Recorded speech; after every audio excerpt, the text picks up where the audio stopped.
What's up, everybody? As you might know, I like to invest in the stock market. Today I'm going to be sharing you the skills and detailed techniques that I use to find stocks. First things first, we're going to pop on our headset, get some funky tracks playing. This is an enjoyable thing for me, so got to be enjoying some nice tunes at the same time. Just in case you thought I was lying, here it is.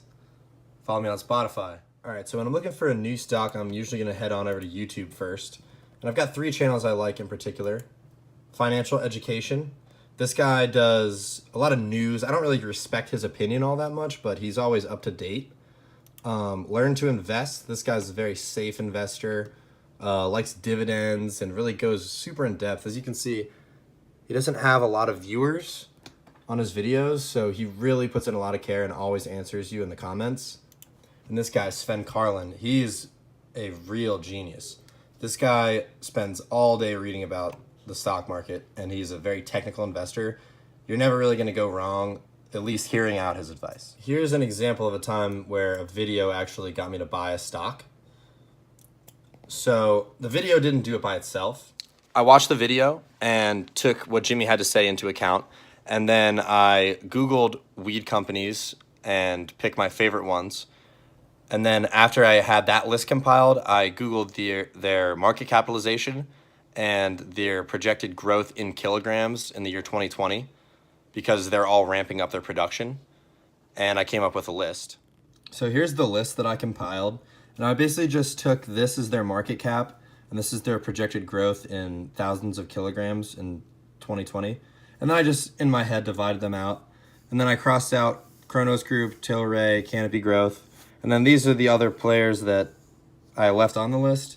And then these are the 2 eventually that I narrowed it down to, and I eventually made the buying decision to go with Aphria.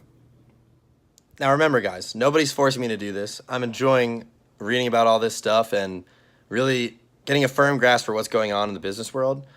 So for me, when I'm doing my research, it's important to kick back and have a little bit of fun. Breaks are important.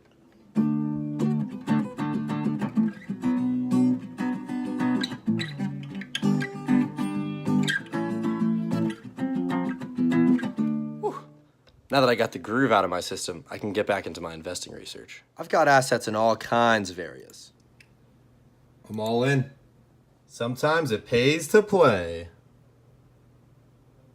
Another thing I like to do is keep my eyes on recent IPOs, such as Lyft, and my personal favorite IPO right now, Jumia. I'm gonna go into Google here and search Jumia IPO filing. Go to the one that's on sec.gov, and we've got like a 100-page document. And I like to use the table of contents, if we can find that. Oh, there's the table of contents. And go to risk. The potential risks is usually one of these. Let's see. Risk factors. So I like to read the risk factors first. So after reading through the risk factors associated with an IPO, I like to go to their financial and operating data and just look at their cash flows.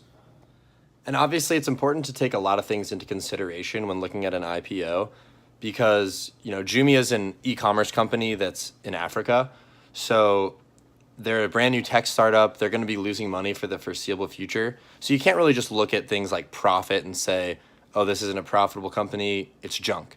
You got to look deeper at things like revenue growth, margin expansion, and something that's important for Jumia in particular is delivery rate, because of all the instability in African governments. And theirs is 95%, so that stuff all checks out. Just doing your research and really kind of thinking outside the box, because you're not just going to see an obvious answer ever in an IPO. So as you guys can see, a lot of thought goes into selecting stocks for me. If you want to find out more information about some more resources I use, such as fastgraphs.com, just shoot me an email, check out the contact page, and I'd love to talk about stocks. Thanks for watching, guys.